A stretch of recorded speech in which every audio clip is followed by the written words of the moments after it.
이 안철수 신당이라는 당명이 공직선거법에 위배된다. 왜 그래요? 네, 이유를 세 가지를 들었는데요. 이 첫 번째는 정당 지배 질서의 비민주성 유발. 그러니까 이게 무슨 말이냐면 이 정당은 그 내부에서 조직의 민주적 내부 질서를 확보를 해야 되는데, 그러니까 조직 안에는 이제 민주적이어야 하는데 누군가의 이름으로 당이 되면 그거 자체가 이제 민주적일 수 있겠느냐. 네. 그러니까 안철수 대표가 뭔가 잘못을 할 경우 안철수 신당은 안철수 대표를 내보낼 수 있는가, 뭐 징계할 수 있는가, 뭐 하여튼 이런저런 이제 문제들이 있는 거고. 예. 이 두 번째는 이 사실상 사전 선거 운동이다.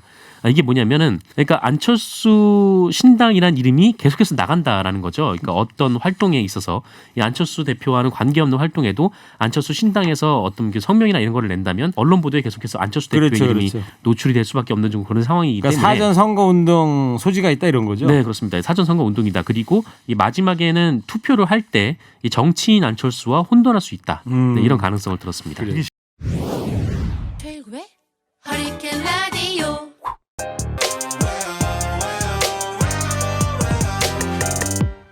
무거운 녀석들, 가벼운 뉴스는 가라. 무게 있는 뉴스만 골라서 서빙해드립니다. 무거운 녀석들! 무게 있는 뉴스 전해줄 무거운 녀석 두 분 나왔어요.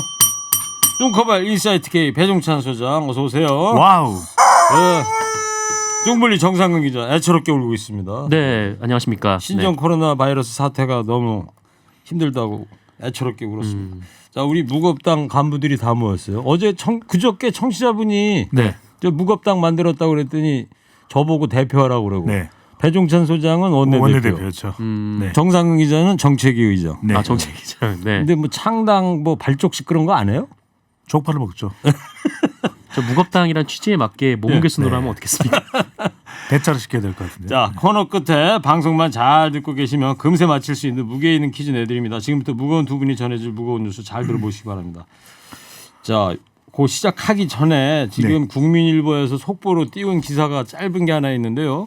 황교안 자유한국당 대표가 서울 종로를 출마할 듯 오후 3시 기자회견 이렇게 제목만 들어온 기사가 있어요. 네, 일단 오후 3시면은 이따가 뉴스 전문 채널에서도 현장 연결하고 그럴 테니까 3시에 정확히 저희가 알려드리도록 근데 저는 할게요. 이거 한마디만 하고 넘어가면 좋겠는데 이해가 안 되는 게 그냥 출마하면 되지 이걸 3시에 출마하겠다는 거 굳이 이야기할 필요가 왜 있는지는 잘 모르겠습니다. 뭐 홍보를 위해서 그런가 보죠. 예. 자, 오늘 먼저 역시 뭐 신종 코로나 바이러스 이야기 해야 됩니다. 조금 전에 보니까 오늘까지 이제 24번 확진자까지 나왔잖아요. 근데 네. 조금 전에 보니까 저 질본에서 발표하는 거 보니까 23번 확진자가 네. 다녀간 롯데 백화점 본점하고요. 이마트 마포점을 휴업한다고 지금 발표가 됐습니다. 네. 예. 23번째 확진자가 우리 무거운 녀석들 통해서도 말씀드렸는데 관광객이거든요. 중국 관광객. 중국인. 그래서 방문한 장소가 관광객들이 많이 찾는 장소입니다. 네. 그래서 롯데 백화점 그리고 이마트 마포점인 거죠. 그렇군요. 자, 24번째 확진자는 어떤 분이에요? 네, 24번째 확진자는 임시 격리돼 있는 우리 교민입니다. 추가로 이제 확진자가 됐는데요. 충남 아산 경찰 인재개발원에서 생활하고 있는 임시 거처가 되죠. 교민 한 명이 확진자로 판정돼서 국립중앙의료원으로 이송이 됐습니다. 그 지난번 1차 검사에서는 음성으로 나왔는데 이번에 이제 양성으로 나왔다는 거죠. 그렇죠. 이제 우리가 이른바 이야기하는 잠복기인데요. 네. 31일 이제 전세기 입현으로 귀국했던 20대 남성입니다. 네. 아산 임시생활시설에서 이제 24번째 이제 확진자인데 13번째 확진자의 직장 동료입니다. 아, 그래요. 네. 어느 병원에 입원을 했어요, 그러면? 국립중앙의료원입니다. 네. 그리고 이제 중국 우한에서 온 29명의 행방이 네네. 이 질본에서 찾을 수가 없다면서요. 이 사람들이 어디가 있는지. 네. 다 중국인들이잖아요. 그렇습니다. 이제 우한에서 온 사람들인데 이 어제 확진 판정 소식이 전해졌던 23번 환자도 이 우한에서 한국으로 입국한 뒤에 연락이 닿지 않았던 사람으로 지금 알려지고 있습니다. 예. 그래서 보건 당국이 우한 입국자를 대상으로 지금 전수 조사를 벌이고 있는데 이 조사 대상이 2,991명이었거든요. 근데 거의 대부분은 그 특정 기간에 이제 입국한 사람들만 일단 대상으로 했기 때문에 대부분은 이미 중국으로 돌아갔고 네. 나머지 271명을 지금 모니터링하고 있는 상황인데 그런데 현재 행방을 모르는 사람이 그 29명이나 된다 이렇게 지금 알려지고 있습니다. 그래서 뭐 입국 당시에는 증상이 없었다고 하더라도 이 23번 환자처럼 좀 뒤늦게 발병되는 경우도 있기 때문에 네. 이 경로 파악이 좀 시급한 좀 그런 상황입니다. 그러니까 이 사람들이 빨리 좀 행방을 찾거나 와야 되는데 참 제일 골칫거리입니다 지금. 예. 그 질본이 왜 동남아 여행객들한테도 신종 코로나 주의를 당부했죠? 그렇습니다. 우리나라도 그렇지만은 지난 이제 우한에서 한 500여만 명이 또 탈출했다고 이야기가 됐지 않습니까? 그렇죠. 그때 보면 맞아서. 이제 각국으로 우리나라도 또 태국, 싱가포르, 말레이시아 그러니까 지금 우리 24명 안에 들어가는 확진자 중에 보면 싱가포르에 있는 콘퍼런스에 갔다가 이 감염이 됐고 확진이 되는 경우거든요. 그러니까 중국만 위험지대가 아닙니다. 예. 이 중국으로부터 감염이 돼서 잠복기를 거쳐서 태국, 싱가포르, 말레이시아, 심지어는 필리핀까지 이 지역으로 여행하는 경우에도 감염될 위험성이 있기 때문에 정부에서는 신신당부하고 있습니다. 그래요.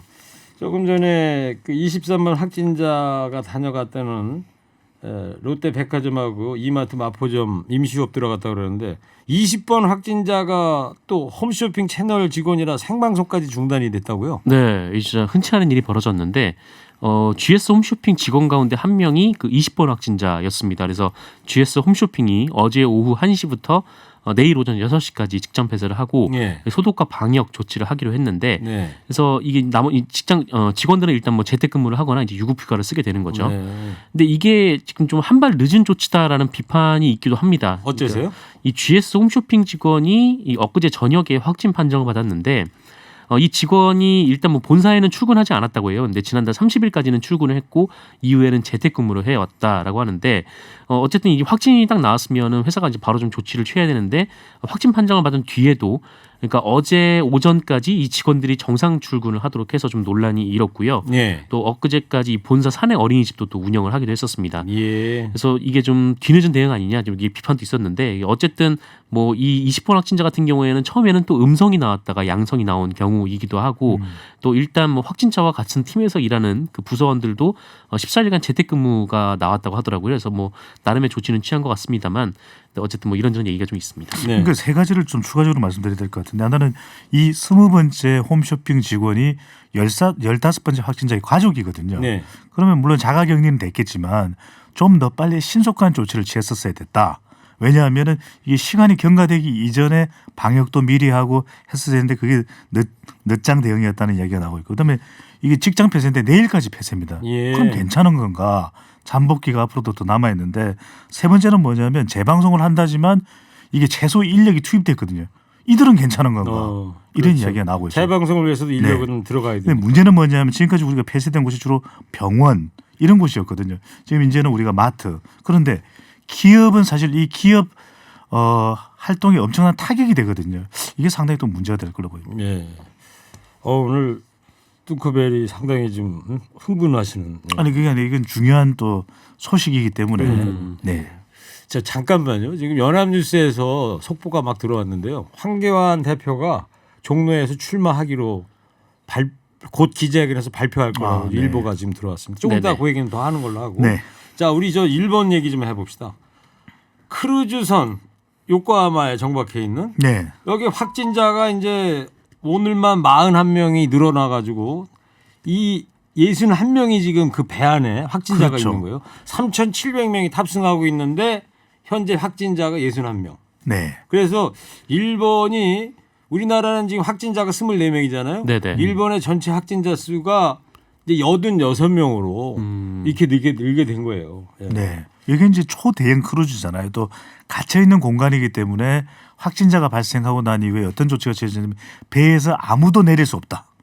그런 가운데 이제 이 확진자 감염자가 이제 41명이 더 늘어난 거거든요. 예. 그래서 이게 상당히 지금 일본 정부로서는 상당한 부담입니다. 이들을 어떻게 격리해서 조치할지 이런 부분들 실제 또 의료진이 배 안으로 들어간다는 것도 상당히 부담이 되고 있거든요. 그렇겠죠. 그래서 지금 일본으로서는 이 크루즈가 가장 큰 상황이 되고 있습니다. 예.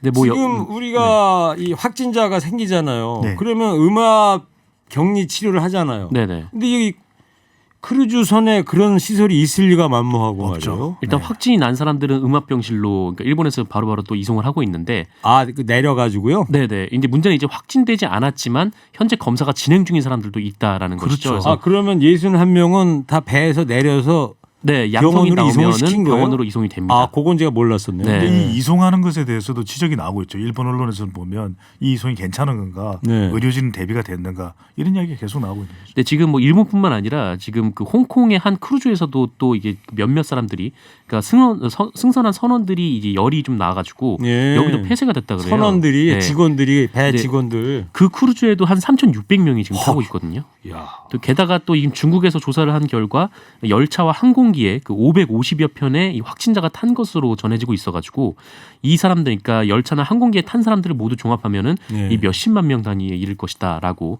또 우려가 나오고 있습니다. 근데 이게 예, 말씀하세요. 이 이송되는 과정에서 또 2차, 3차 감염이 발생할 수 있을 거예요. 의료진도 문제고. 그래서 지금 추가 소식이 많이 안 나오고 있는데 호주 같은 경우에는 그래서 아예 지리적으로 격리가 돼 있는 크리스마스 섬에 지금 격리가 돼 있는 맞아요. 상태입니다. 예. 네.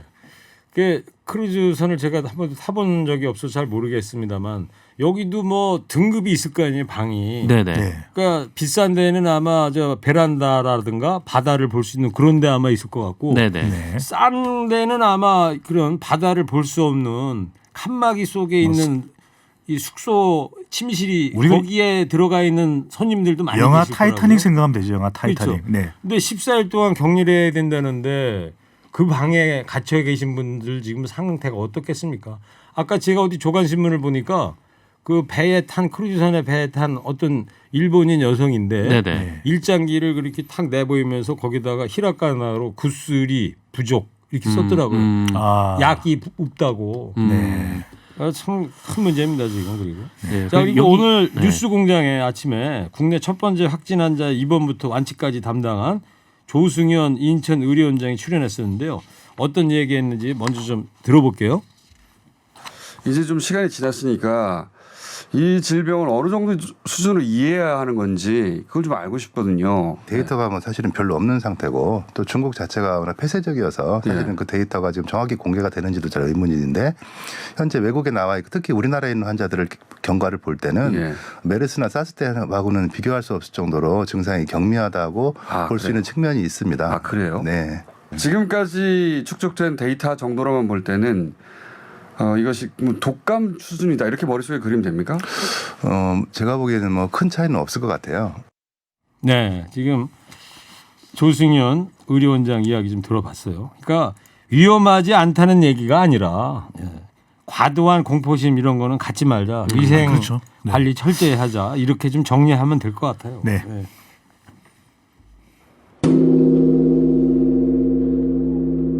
네. 신종 코로나 바이러스 얘기 여기까지 해보고 청취자께서 문자 보내주셨네. 네. 1967님께서 종찬이 형님은 세계적인 유명 영화배우 홍금보를 닮아가시는 듯. 정상 기자 홍금보 알죠? 아, 네, 알죠. 정 기자 보기에도 그래요? 팬입니다. 제가 네. 볼 때는 정상은 기자가 오히려 홍금보 닮았는데. 정말 그런 다른 배우가 있습니다. 정상 기자 계속해서 제기되어 왔던 거죠. 뚱커벨이 홍금보를 닮은 홍진바오. 네. 자, 처음 뵀을 때 사인마트 보냈어요. 성관이가요. 어제였죠. 안철수 신당. 이거 당명을 이제 못 쓰겠어요. 네. 이거 누가 못 쓰게 한 겁니까? 네, 중앙선거관리위원회가 결정을 했는데 이 안철수 신당이라는 당명이 공직선거법에 위배된다. 왜 그래요? 네, 이 이유를 세 가지를 들었는데요. 이 첫 번째는 정당 지배 질서의 비민주성 유발. 그러니까 이게 무슨 말이냐면 이 정당은 그 내부에서 조직의 민주적 내부 질서를 확보를 해야 되는데, 그러니까 조직 안에는 이제 민주적이어야 하는데 누군가의 이름으로 당이 되면 이 그거 자체가 이제 민주적일 수 있겠느냐. 네. 그러니까 안철수 대표가 뭔가 잘못을 할 경우 안철수 신당은 안철수 대표를 내보낼 수 있는가, 뭐 징계할 수 있는가, 뭐 하여튼 이런저런 이제 문제들이 있는 거고. 예. 이 두 번째는 이 사실상 사전 선거 운동이다.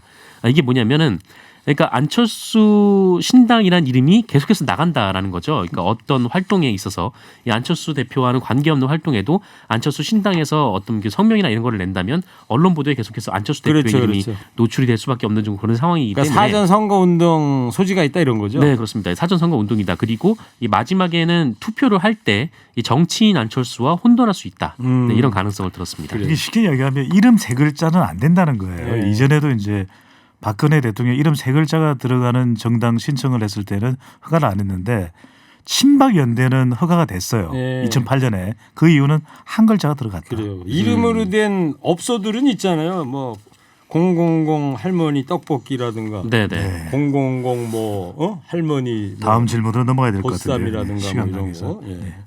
진행하세요? 아니 아닙니다. 예. 지금 저 안철수 의원이 당명을 갖고 고민을 많이 할 것 같은데 네네. 당 이름 좀 한번 추천 좀 해볼래요? 저 같으면은 뭐 성을 빼고 그냥 철수당, 아니 지금 뭐 V3당. 이름이 다 들어가면 안 아니 되니까. 논의된 게 있습니다. 논의된 게 뭐냐면 그래도 안철수를 떠올릴 수 있게 하는 당명을 하자 그래서 지금 제안돼 있는 것이 새정치국민운동. 새정치 그러니까 국민운동. 새정치와 국민의당을 다 집어넣은 거거든요. 예, 알겠어요. 자, 초중고 모의 투표도 이 선거법 위반으로 결론을 내렸습니까? 이게 지금 상당히 의견이 분분한데 쉽게 말씀드리면 이렇게 보시면 돼요.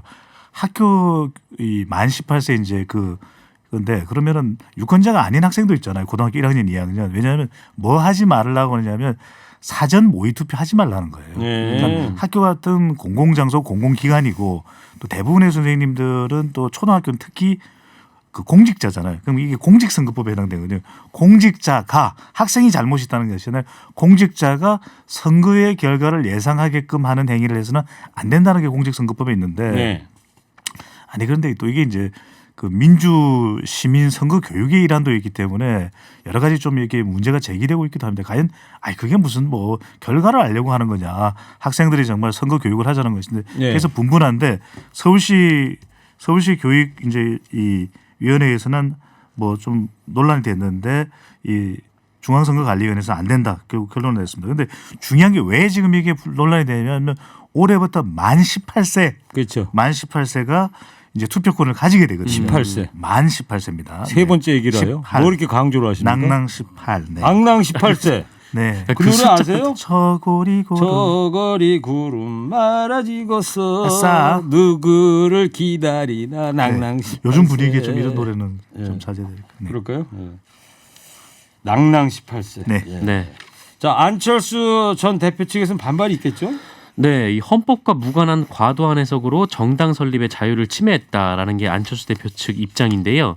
그러니까 정당 명칭 사용 자유는 이 법률로만 제한할 수 있는데 선관위의 이런 얘기가 이 법률적 판단이 아니라 이 정치적 판단이 아니냐 이런 내용입니다. 네. 자, 이 황교안 대표가 이석연 공관위 부위원장을 비판을 했어요. 네, 이석영 공관위 부위원장이 그 황교안 대표의 이제 종로 출마 관련 얘기를 하면서 왜 이거를 결정 내리지 못하냐, 이거는 뭐 황교안 일병 구하기다 이렇게 좀 거세게 좀 비판을 한 적이 있습니다. 근데 예. 이 황교안 대표가 어제 좀 이에 대해서 이제 불쾌하다라는 반응을 내놨는데, 그러니까 공관위원들이 공관위 회의가 아니라 다른 곳에서 뭐 이런저런 얘기를 하는 건 바람직하지 않다라는 네. 뭐 그런 내용이었습니다. 알겠습니다. 자, 이제 방송만 잘 듣고 계셨으면 금세 맞출 수 있는 무게 있는 퀴즈 드립니다. 이번 4월 15일 총선부터 선거 연령이 이제 하향됐죠. 만으로 몇 살부터 선거에 참여할 수 있을까요? 뚱커벨 힌트 주세요. 정상 기자. 네. 저고리 고름 낭낭 18? 힌트를 달라고 그랬지 답을 얘기해버리면 어떻게 해요. 이번에 제가 넘어가 버렸네요. 정책위 위장이 그러면 어떻게 정책을 짜겠습니까? 네, 예. 사퇴하겠습니다. 정답 보내주시기 바랍니다. 50원 유료 문자 샵 0951 TBS 앱 열려 있습니다. 상품 무겁습니다. 두 분 상품 소개해 주세요. 사퇴하세요. 상품이 무겁다고 그랬는데 몇 개 안 되네요. 갈수록 줄고 있어요. 청취료가 네. 올라가고 있는. 네네. 자, 지금까지 오늘 무게 있는 뉴스들 무거운 녀석들이 전해드렸습니다. 인사이트 K 배종찬 소장, 시사 전문 정상근 기자였습니다. 두 분 감사합니다. 고맙습니다. 무거운 녀석들! 일부 행기의 이야기를 더 듣고 싶다면